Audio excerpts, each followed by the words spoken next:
नमस्कार बच्चों। आज जो टॉपिक पे हम लोग डिस्कस करने वाले हैं ये थर्मल प्रॉपर्टीज का सेकंड पार्ट, जिसमें हम लोग कैलोरीमीटर की बात करेंगे। काफ़ी इंपॉर्टेंट टॉपिक है। ये खत्म करने के बाद हम लोग हीट ट्रांसफर पर भी जाएंगे, इससे रिलेटेड क्वेश्चंस भी करेंगे जो एग्जाम में आते हैं और जिसपे मैक्सिमम बच्चों का कंफ्यूजन बना रहता है। चलिए स्टार्ट करते हैं। सबसे पहले बात करते हैं हम लोग स्पेसिफिक हीट। तो स्पेसिफिक हीट क्या है बेटा? ये अमाउंट ऑफ हीट रिक्वायर्ड है to raise the temperature of unit mass of substance by 1 degree C. तो डेल्टा क्यू को आप लिख सकते हैं एम सी डेल्टा टी, यहाँ से सी आ जाएगा और इसकी यूनिट जो होगी जूल पर केजी। जो हम लोग कैलोरीमेट्री में यूज करेंगे यूनिट, वो कैलोरी पर ग्राम पर केल्विन में यूज करेंगे। ये हमारे लिए थोड़ा ज्यादा इंपॉर्टेंट आ जाता है।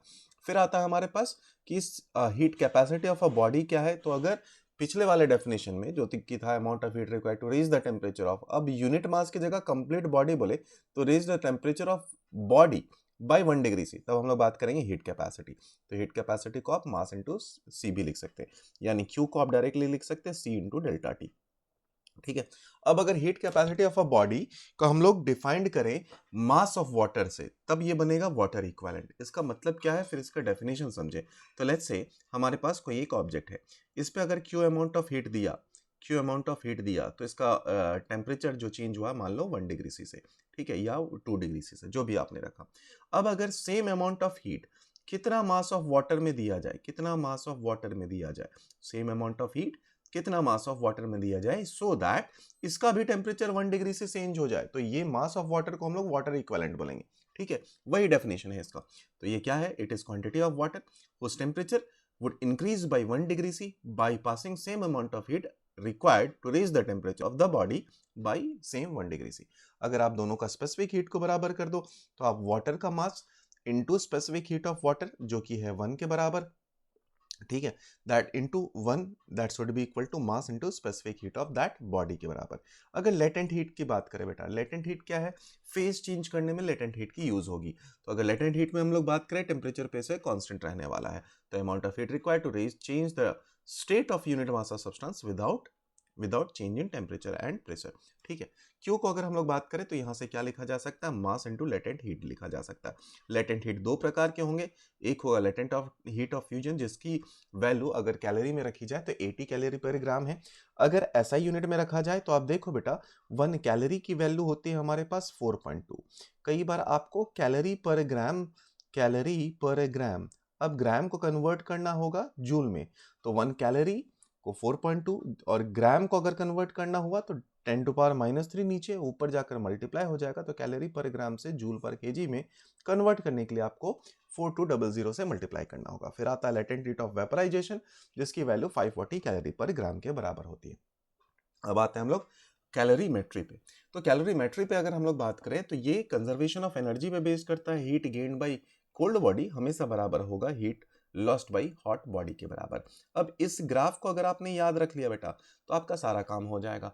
तो ग्राफ किस में ड्रॉ किया गया बेटा? टेम्परेचर में ड्रॉ किया है ग्राफ, और टाइम के रिस्पेक्ट में ड्रॉ किया गया है। अच्छा, तो जो टेम्परेचर स्टार्ट किया है, मान लो हम लोग आइस में चले गए, तो अगर आइस के लिए टेम्परेचर लिया -25 डिग्री सी, यहाँ से आपने हीट दिया, तो पहले क्या होगा बेटा? इसका टेम्परेचर चेंज होगा, यानी टेम्परेचर इंक्रीज होगा। तो अगर Q1 लिखा जाए तो उसको लिख सकते हैं M specific heat of ice into delta T. Specific heat of ice होता है 0.5 कैलोरी पर ग्राम।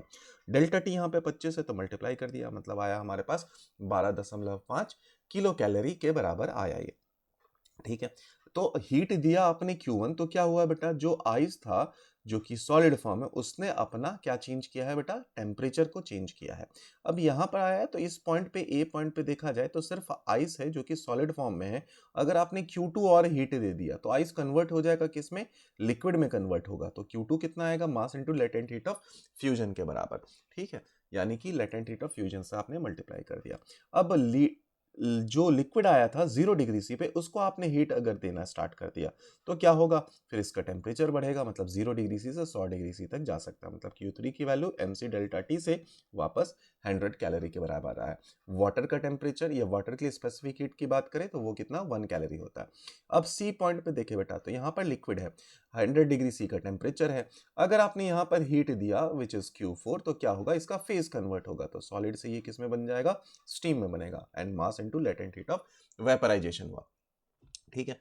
उसके बाद क्या हुआ, अगर स्टीम के लिए अगर हम लोग जाएं तो स्टीम में Q5 जो लिखा जाए वो किसके बराबर होगा बेटा, मास into specific heat of the steam into delta T के बराबर। Specific heat of the steam की वैल्यू 0.48 कैलोरी के बराबर होती है, 0.48 कैलोरी पर ग्राम पर डिग्री सी के बराबर होती है। ठीक है, तो यहां से आप Q5 भी निकाल सकते हैं। अब कुछ और बातों को समझो बेटा। कई बार अपने से बोला जाएगा कि ये एंगल θ1, θ2, θ3 के बीच में क्या रिलेशन है। तो मान लो अगर आइस वाले केस में चले, 1 कैलोरी आपने हीट दिया है, मास है 1, स्पेसिफिक हीट 1/2, तो 1 कैलोरी पे कितना चेंज इन टेम्परेचर हो रहा, तो चेंज इन टेम्परेचर यहाँ पर 2 हो रहा। अगर आप वाटर स्टेट में आ गए तो यहाँ पर 1 कैलोरी जब आपने हीट दिया तो कितना चेंज इन टेम्परेचर हुआ बेटा, 1 के बराबर हुआ। तो Q2 या θ2 की वैल्यू अगर देखा जाए तो उसका स्लोप के लिए 1 या उसका स्लोप 1 के बराबर हो जाएगा। यहाँ पर अगर हम लोग आ जाए Q3 वाले पार्ट पे तो 1 कैलोरी दिया गया, Q5 है, या सॉरी θ3 है Q5 के लिए। तो 1 कैलोरी हीट, 1 मास, डेल्टा टी की value 0.48 into delta T.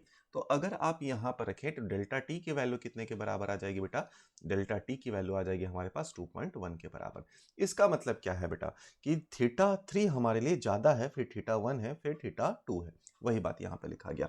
Block diagram से भी सेम कंसेप्ट को हम लोग कर सकते हैं। तो ब्लॉक डायग्राम भी देखें, कई सवाल में ये काम आ जाएगा कि आपने आइस को हीट दिया -25 से, तो क्या हो गया, इसका टेम्परेचर चेंज हुआ mc डेल्टा टी से, और c किसका है बेटा हमारे पास, आइस के लिए। अब आया ice at 0 degree C, 0 degree C पे जैसे ही आपने हीट दिया तो क्या हुआ, यहाँ पर फेज चेंज हुआ, मास इनटू लेटेंट हीट। फिर ये क्या बन गया, फेज चेंज होकर वाटर बन गया 0 डिग्री सी पे। अब 0 डिग्री सी पे आपने टेम्परेचर देना स्टार्ट किया तो वाटर का टेम्परेचर बढ़ के हमारे पास 100 डिग्री सी पर तक पहुंच गया। यहाँ पर Q is equal to mc delta T हुआ। फिर वाटर से आपने हीट देना स्टार्ट करा तो Q4 बना, जिसके लिए mass into latent heat of vaporisation बना, जो कि स्टीम आया। अब Q5 भी देखा जाए तो mc डेल्टा टी यहाँ पर भी आप कर सकते हैं। ठीक है, चलिए नेक्स्ट पार्ट पे आते हैं। आइए बेटा, अब ये 3 सवाल करेंगे हम लोग। तीनों सवाल में अगर आप कॉन्फिडेंट होंगे तो आपका आंसर फिर आ जाएगा। सबसे पहला हमारे पास क्या बोला है, सबसे पहला बोला है 5 ग्राम ऑफ आइस है। ठीक है, तो आइस है हमारे पास, और 1 ग्राम ऑफ कितना है, स्टीम है। तो आइस है 5 ग्राम और स्टीम है हमारे पास 1 ग्राम। ठीक है, 1 ग्राम। बोला है फाइनल टेम्परेचर एंड कंपोजिशन क्या होगा अगर मिक्स किया जाए। तो जरा समझो कि आइस को अगर आपने हीट दिया, ठीक है, आइस को हीट दिया, यहाँ पे रखते हैं आइस, तो सबसे पहले क्या होगा, आइस कन्वर्ट हो जाएगा वाटर में। ठीक है, वाटर में कन्वर्ट होगा।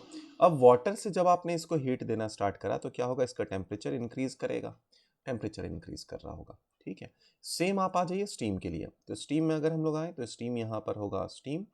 फिर आपने इसका हीट एक्सट्रैक्ट करा, तो हीट एक्सट्रैक्ट करा तो क्या होगा, पहले ये हीट लॉस करेगा, जो कि आप लिख सकते हैं mass into latent heat of vaporisation. जैसे ही 100 डिग्री सी पहुंचा तो ये क्या बन जाएगा बेटा, लिक्विड स्टेट में आ जाएगा, और उसके बाद लिक्विड स्टेट में ये अपना टेम्परेचर डिक्रीज करेगा। तो ये बातें आपको क्लियर होनी चाहिए। ठीक है, फाइनली कब तक जाएगा, तो मान लेते हैं हम लोग फाइनली ये किसी एक पर्टिकुलर टेम्परेचर पे मिक्स मिल जाएगा।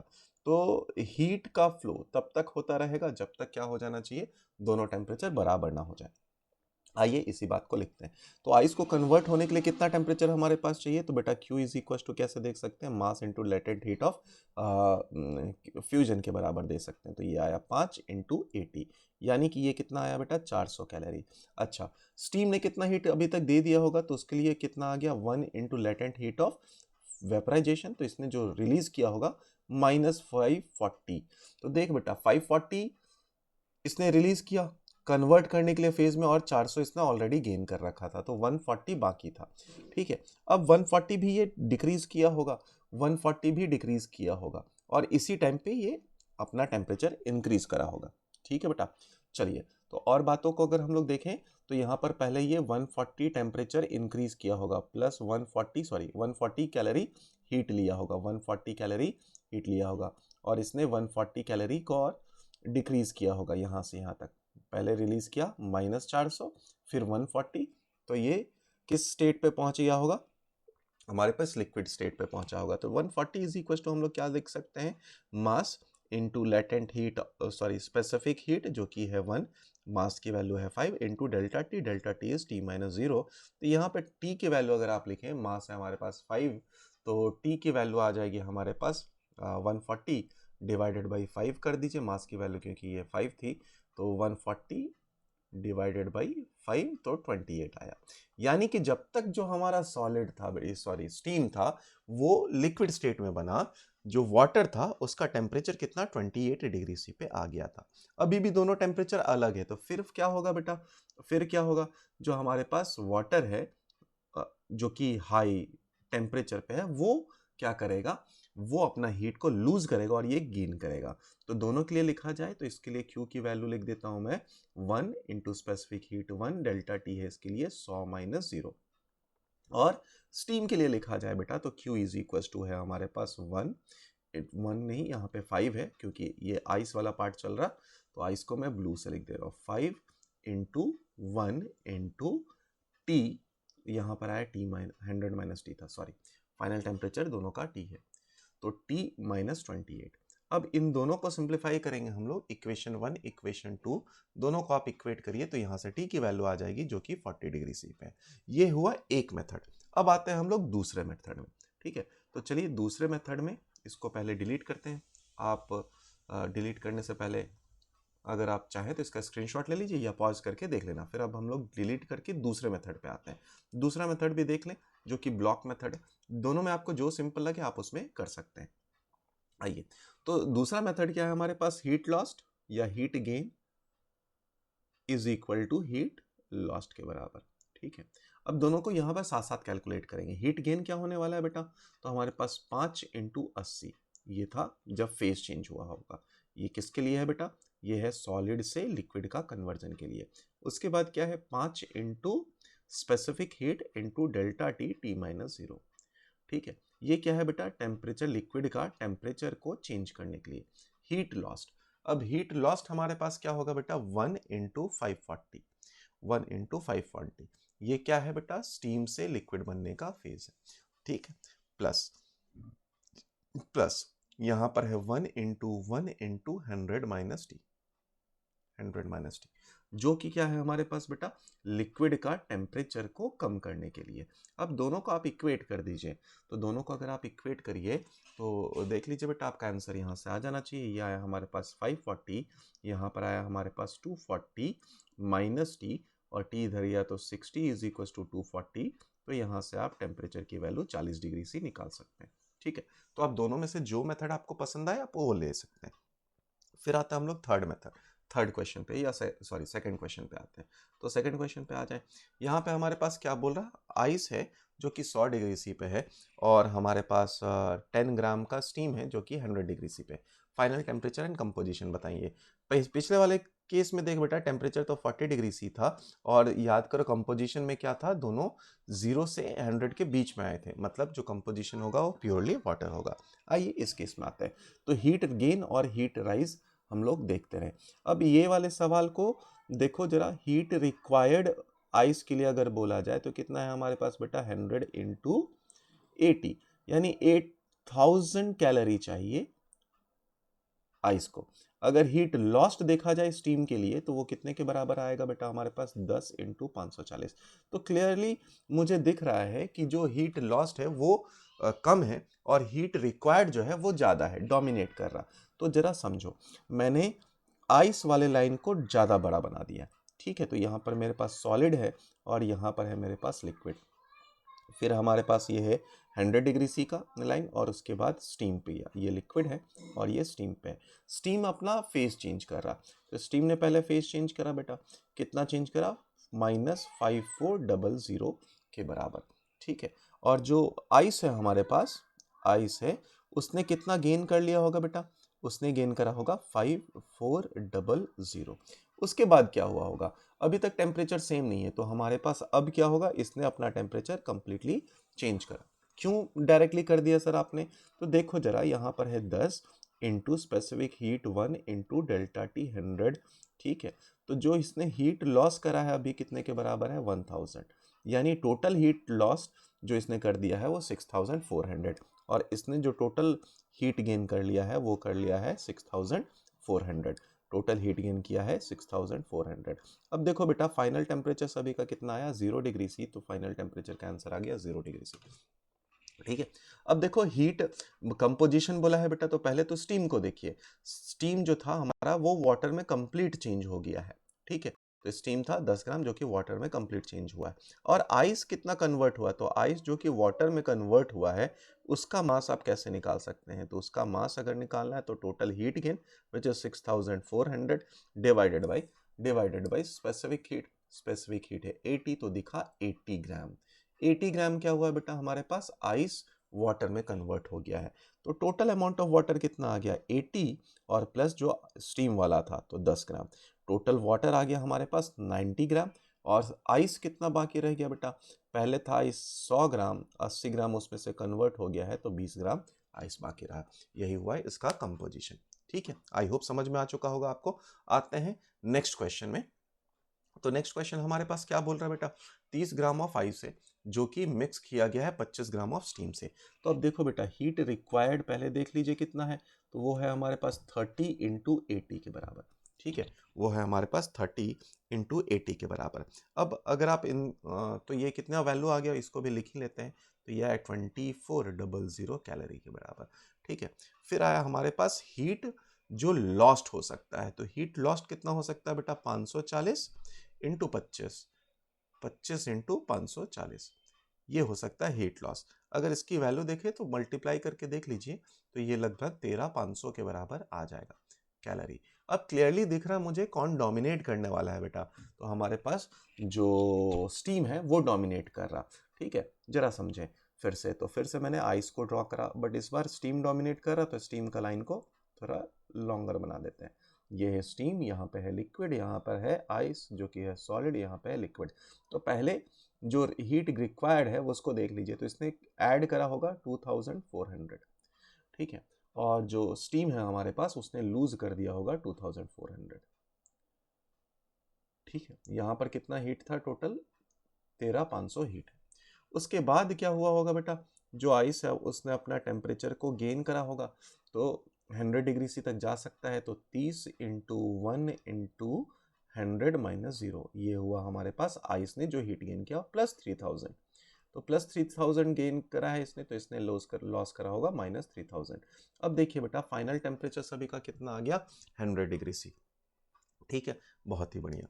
और देखिए टोटल हीट गेन कितना हुआ, 54। तो अगर मास जो है किसमें, स्टीम का वाटर में जो कन्वर्ट हुआ है वो कितना मास है बेटा, तो दैट इज 5400। हीट गेन इतना हुआ है, लेटेंट हीट इतना है, तो हमारे पास 10 ग्राम आ गया जो कि कन्वर्ट हुआ है। तो कंपोजिशन देखिए बेटा हमारे पास कितना है, स्टीम 10 ग्राम कन्वर्ट हो गया था तो स्टीम बाकी रहा 15 ग्राम, वाटर जो कि 30 पहले था 10 ग्राम, मतलब आइस जो पहले कन्वर्ट हुआ है वाटर में 30 ग्राम, और 10 ग्राम कौन है, स्टीम जो कन्वर्ट हुआ था। तो टोटल मास ऑफ वाटर बन गया हमारे पास 40 ग्राम के बराबर।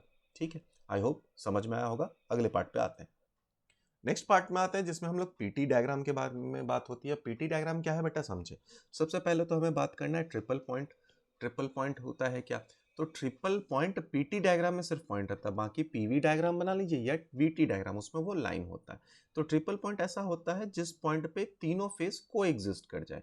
मतलब क्या है बेटा, कि अगर सपोज हम लोगों ने वाटर ले लिया है एक साइड में, दूसरे साइड में स्टीम ले लिया है एंड आइस ले लिया है, तीनों को इनिशियली जितने मास में आपने रखा तीनों को एग्जिस्ट करेगा। मतलब क्या, वाटर सपोज 4 ग्राम है, स्टीम 3 ग्राम है, आइस 2 ग्राम है, तो क्या होगा, जितना वाटर कन्वर्ट हो रहा होगा स्टीम में, सेम स्टीम कन्वर्ट हो जाएगा वाटर में।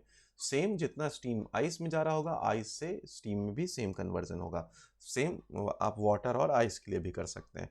तो इस टाइम पे तीनों फेज को एग्जिस्ट करते हैं, इसीलिए ये पॉइंट हमारे लिए स्पेशल हो जाता है। इसके लिए प्रेशर की वैल्यू कितनी है, 0.06 एटमॉस्फेरिक प्रेशर, और जो टेम्परेचर है हमारे पास वो 0.01 डिग्री सी या 273.16 केल्विन के बराबर होता है। अच्छा, अब कुछ बातें को समझे। ओ से ए को हम लोग सब्लिमेशन का कर्व बोलते हैं। तो अगर यहाँ पर आपने हीट दिया और ट्रिपल पॉइंट से बिलो है प्रेशर, तो क्या हो जाएगा, जो सॉलिड फेज है वो डायरेक्टली वेपर फेज में कन्वर्ट हो जाएगा। इसी प्रोसेस का नाम सब्लिमेशन है। फिर सॉलिड से लिक्विड का कन्वर्जन को हम लोग बोल देते हैं फ्यूजन, और लिक्विड से वेपर के लिए वेपराइजेशन। जो सी पॉइंट है बेटा वो हमारे लिए क्रिटिकल पॉइंट होता है। ये वो पॉइंट है जिसके बाद आप कितना भी प्रेशर दे दें तो लिक्विड स्टेट में नहीं रहने वाला वाटर।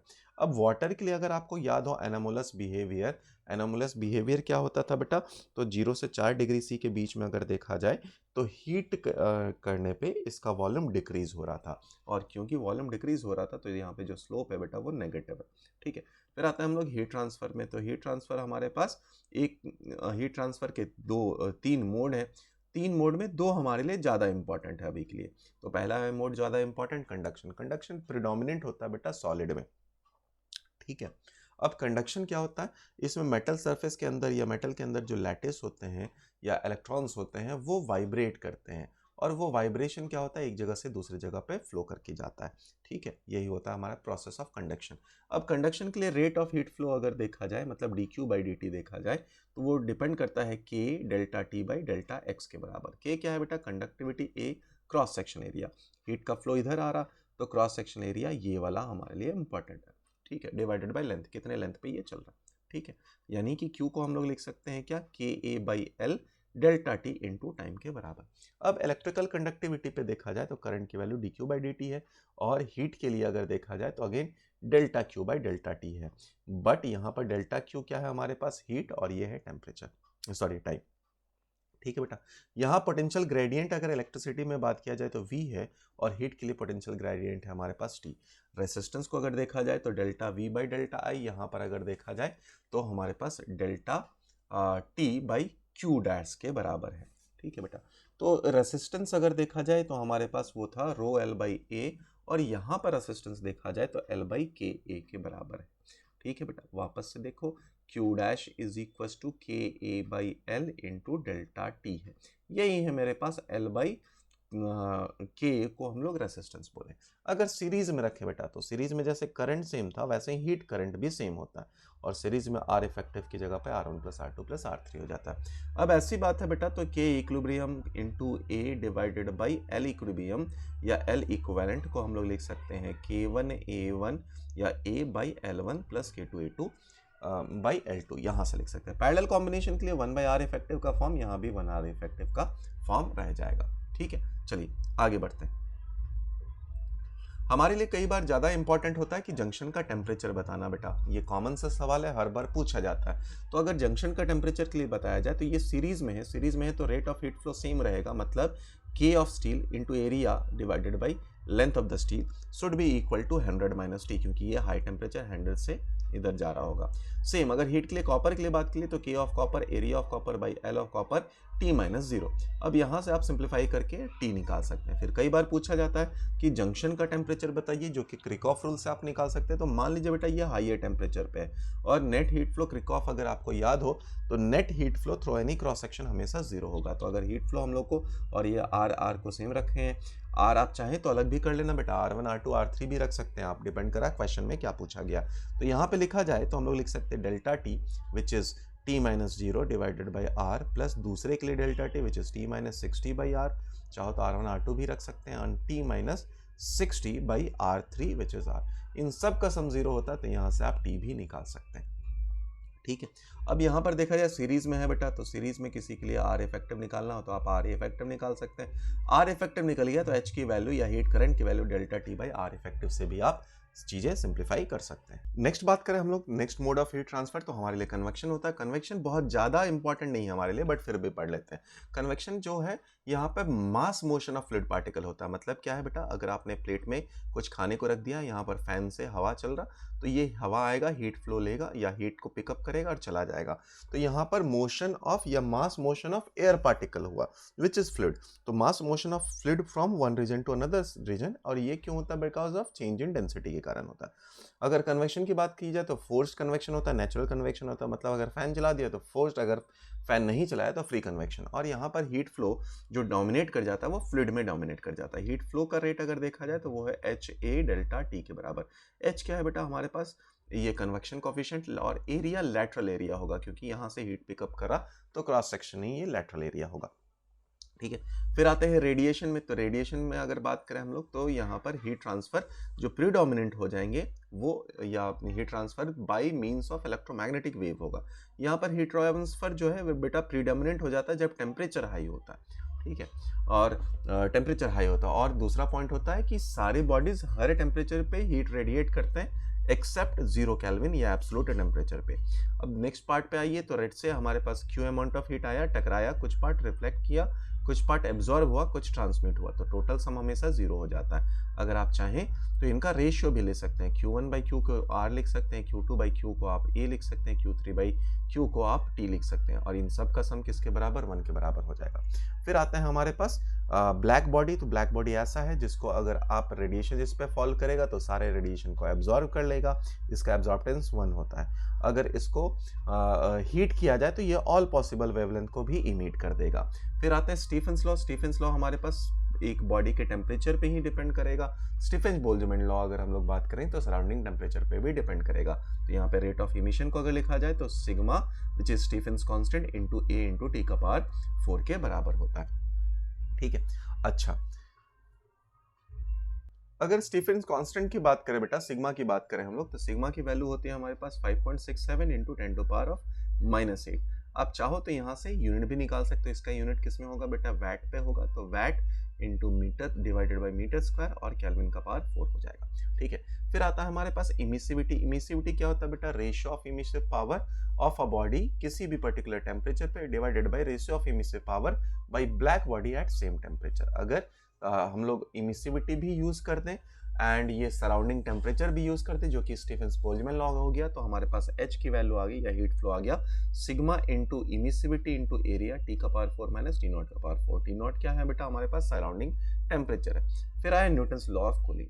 तो रेट ऑफ कूलिंग जो है वो directly proportional to excess temperature पे होता है। फिर dq बाई dt को हम लोग is proportional to delta T लिख सकते हैं। इंटीग्रेट करके ये आया ln का फॉर्म। तो ln का जो फॉर्म है हमारे पास, इसमें अगर ग्राफ बनाने देखा जाए तो ये क्या आ जाएगा बेटा, ये स्लोप नेगेटिव आएगा, क्योंकि यहाँ पे स्लोप नेगेटिव है। यहाँ पे दो फॉर्मूला हमारे लिए इंपॉर्टेंट हो जाते हैं। एक तो ln t1 minus T not divided by t2 minus T not is equal to kt। अब इस फॉर्मूले के साथ प्रॉब्लम ये है कि कई बार ln की वैल्यूज नहीं दी होती है बुक इक्वेशन में, और वहां पे आप प्रॉब्लम में आते हैं। तो दूसरा हमारे पास इक्वेशन ये है। तो ये क्या टेम्परेचर है इक्वेशन, जरा समझे। तो यहाँ पर है हमारे पास t2 या t1 minus t2 divided by time should be equal to k into mean of the temperature which is t1 plus t2 divided by 2 minus X surrounding का टेम्परेचर। तो अगर आप ये इक्वेशन भी यूज करते हैं तो मैक्सिमम आपके सारे न्यूटन्स लॉ ऑफ कूलिंग के सवाल बन जाते हैं, ठीक है। चलिए आगे आते हैं। अब इसी सेम फॉर्मूले पे हमारे पास दिया है, यहाँ पर देखो बेटा ln का इक्वेशन यूज किया गया, बट फिलहाल हम लोग आते हैं तो क्या क्या वैल्यू हुई है। 7 मिनट में 60 से 40 पे आ जाता है। नेक्स्ट 7 मिनट में कितना आएगा, तो पहले t1 का एक्सप्रेशन लिख दिया, जिसमें t1 था हमारे पास वो 60 डिग्री सी, t2 है 40 डिग्री सी। फिर सेम आया नेक्स्ट केस के लिए, तो वहां पर आया हमारे पास t1 की वैल्यू 40 हो जाएगी, क्योंकि सेकंड साइकिल में देखो ना 60 से 40 में गया। फिर ये t1 था, t2 हुआ। अगर सेकंड फेज में जाए, यहाँ से 40 से t टेम्परेचर पे जाना है, तो ये t1 हो गया हमारे लिए अभी नए केस में, और ये t2 हो गया। तो जब उसको आपने 40 minus 10 divided by t minus 10 is equal to 7 के किया, सिंप्लीफाई किया, तो फिर आपको क्या वहां से आंसर आ गया 28 डिग्री सी। सेम आंसर आएगा जब आप दूसरा इक्वेशन भी यूज करें, और इसीलिए यहाँ पर ये स्पेस छोड़ा ताकि दोनों इक्वेशन में आपको कोई कंफ्यूजन ना रहे, ठीक है। तो क्या लिख सकते हैं बेटा, हमारे पास इक्वेशन क्या था, हमारे पास इक्वेशन था पहला कि डिफरेंस इन द टेम्परेचर ले लो, तो t1 माइनस इक्वेशन लिख देते हैं, फिर देखते हैं t1 minus t2 divided by time is equal to k times of, यहाँ पे आ जाएगा हमारे पास t1 plus t2 divided by 2 minus T not के बराबर। अब आप वैल्यूज रख लीजिए। पहले केस के लिए अगर हमारे पास रखें तो 60 माइनस क्या था, 60 minus 40 divided by 7 should be equal to k, और यहाँ पर दोनों का मीन, तो दोनों का मीन आया 50 माइनस टी नॉट। ये एक इक्वेशन हुआ। दूसरा इक्वेशन अगर आप देखें तो दूसरा इक्वेशन क्या आ जाएगा बेटा, हमारे पास 40 minus T divided by 2 should be equal to k, और यहाँ पर आ जाएगा हमारे पास 40 plus T divided by 2 minus T not. T not है हमारे पास 10 डिग्री सी, तो 10 यहाँ भी आया और 10 यहाँ पे भी आया। ठीक है बेटा, दोनों जगह से अगर आप इक्वेशन को सिंप्लीफाई करें, बेसिकली चाहो तो आप यहाँ से के की वैल्यू निकाल सकते हैं। के की वैल्यू यहाँ पर पुट कर दीजिए, आपको सेम आंसर मिल जाएगा। टेम्परेचर की वैल्यू 28 डिग्री सी आएगा। आप चाहो तो यहाँ पर सिंप्लीफाई करके भी देख सकते हो। ठीक है, तो चलो देख ही देते हैं ताकि आपको दिक्कत ना हो। तो 20/7 शुड बी इक्वल टू के टाइम्स ऑफ 40। ठीक है बेटा, तो k की वैल्यू कितनी आ गई? k की वैल्यू आ गई 1/14 के बराबर आ गई। तो चलिए अब इसको देखते हैं। तो यहाँ पे आया 40 माइनस टी बटे 2 should be equal to 1/2 into 7, ताकि 2 से 2 कैंसिल आउट हो जाए पहले ही। यहाँ पे आया 40 plus T minus T not. अब इसको रख दीजिए यहाँ पर, आप सिंप्लीफाई करिए। सिंप्लीफाई करोगे तो आपको आंसर दिख जाएगा 28 डिग्री सी आता हुआ। फिर आता है हमारे पास आइस फॉर्मेशन का केस। ठीक है, आइस फॉर्मेशन का केस। आइस फॉर्मेशन का केस क्या है बेटा? Surrounding temperature minus degree C में, मतलब -5-10 है, और ये आइस फॉर्म हो गया। फिर dx आइस हमारे पास किसी dt टाइम में फॉर्म हुआ। अब देखो हीट फ्लो जो यहाँ से यहाँ होना है बेटा, वो किस फॉर्म में होना चाहिए? सॉलिड से जा रहा, मतलब वो कंडक्शन होगा। तो कंडक्शन हो रहा है, तो इसके लिए क्या लिख सकते हैं हम लोग? KA delta T by delta X into dt time. ठीक है, that should be equal to, क्योंकि फेज चेंज हो रहा तो मास इनटू लेटेंट हीट। अब dx अमाउंट या dt थिकनेस का चेंज, dx थिकनेस का चेंज हुआ, तो हम लोगों ने dm को निकाल लिया यहाँ से, via area into dx into density के बराबर। इसको सिंप्लीफाई करा तो dx बाई dt का हमारे पास एक्सप्रेशन आया। अब इसको जब आपने इंटीग्रेट कर दिया बेटा, तो हमारे पास एक्स स्क्वायर का फॉर्म आया, और dt को इंटीग्रेट कर दिया तो टाइम आया। तो हमारे पास जो एक्सप्रेशन आया, Y density into L by twice के into delta T x2 minus x1 का स्क्वायर। तो यहाँ से देखा time is proportional to x के स्क्वायर पे डिपेंड करता है। फिर आया हमारे पास Wien's displacement law. Wien's displacement law क्या बोलता है बेटा हमारे पास? कि स्पेक्ट्रल इमिसिव पावर को अगर देखा जाए, स्पेक्ट्रल इमिसिव पावर को देखा जाए अगर, ठीक है, तो उसके लिए देखा जाए तो लैम्डा एंटी इनवर्सली प्रोपोर्शनल है। लैम्डा एंटी इनवर्सली प्रोपोर्शनल है। तो इसका मतलब क्या हुआ बेटा कि इस लैम्डा के करस, या 3 ग्राफ दे दिया हमारे पास, तो 3 ग्राफ में अगर देखा जाए तो इमिसिव पावर किसके लिए ज़्यादा है? इस वाले भाई साहब के लिए ज़्यादा है। ठीक है, तो इस वाले के लिए अगर जाना है तो इसका टेम्परेचर भी क्या होगा? Spectral emissive power is directly proportional to temperature है। तो टेम्परेचर पे अगर डायरेक्टली प्रोपोर्शनल है तो हमारे पास T3 ज़्यादा होना चाहिए, और अगर T3 ज़्यादा होना चाहिए बेटा तो लैम्डा 3 हमारे पास कम होना चाहिए। तो यहाँ से आपने कंपैरिजन करा कि लैम्डा 3 कम होगा, फिर लैम्डा 2, फिर लैम्डा 1 होगा। जो विंस कांस्टेंट है उसकी वैल्यू कितनी है बेटा? 3 इंटू 10⁻³ का बराबर। फिर आता है हमारे पास सोलर कांस्टेंट। तो सोलर कांस्टेंट की जो वैल्यू है बेटा वो 1360 के बराबर आपको पता होना चाहिए, वैट पर मीटर स्क्वायर के बराबर है। अब देखो ये क्या बोलता है सोलर कांस्टेंट कि अगर हमारे पास सन है, सन से हीट एनर्जी कितना इमिट हो रहा वो निकाल लीजिए। तो सिग्मा ए इंटू ए हो गया पाई आर स्क्वायर इंटू टी का पावर 4, ये हमारे हीट आ गया। अब यहाँ पे किसी स्मॉल आर डिस्टेंस पे अगर देखा जाए तो वहां पर हमारा अर्थ है, तो अर्थ को कितना एनर्जी रिसीव हो रहा है? तो heat energy received by earth को अगर लिखा जाए तो upon area which is 4 pi into small R square. जब इसको आपने सिंप्लीफाई करा तो h बाई आर या कैपिटल R बाई स्मॉल आर का प्रोपोर्शनलिटी बच रहा था, जो कि पैरेलैक्स मेथड से आता है। वहां से सिंप्लीफाई करते तो हमें सन का टेम्परेचर मिल जाता है, जो कि है 5800 केल्विन के बराबर। अब देखो बेटा, ये दोनों पार्ट हो चुके हैं थर्मल के। अगर ये दोनों पार्ट भी कवर करते हैं, और जितने भी फॉर्मूलाज के अभी तक बुक बनाए, अगर आप इसको भी अच्छे से कवर करते हैं तो बहुत ज़्यादा चांसेस है कि नीट में मैक्सिमम क्वेश्चन इससे ही हो। आपका वहाँ पर फॉर्मूला देखकर जो क्लिक होता है वो तुरंत होगा, बट एक बार देखने से ये नहीं होगा बेटा। वहाँ पर क्वेश्चन आएगा तो उसको आपको क्लिक अगर करना है तो तुरंत आपको समझ में आने के लिए कम से कम ये फॉर्मूला बुक आपको बार बार पढ़ना होगा। तो ट्राई करिए जितना मैक्सिमम पॉसिबल हो आप उतना ये ज़्यादा देख सकें। आज के लिए इतना ही रहेगा, मिलते हैं हम लोग अगले वीडियो में। कोशिश करता हूँ जितना जल्दी हो सके वो अगला वीडियो KTG का बना दूँ। तब तक के लिए बाय बाय, टेक केयर, धन्यवाद।